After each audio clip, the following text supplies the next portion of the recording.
তো বন্ধুরা, আমি আবার আমার একটা নতুন ব্লগ নিয়ে চলে এসেছি। তো সবাই আমাকে বলো তোমরা কেমন আছো, কমেন্টে প্লিজ জানিও তোমরা সকলে কেমন আছো। আমিও অনেক ভালো আছি। তো বন্ধুরা, সকাল সকালই এই ব্লগটা আমি আজকে শ্যুট করে ফেলেছিলাম।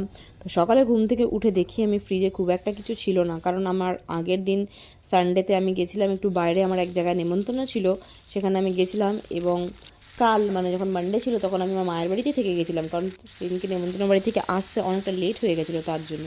তো যাই হোক, ফ্রিজে কিছু সবজি ছিল, সেগুলোকেই একসাথে কেটে কুটে একটা চচ্চড়ির মতন করে দিলাম।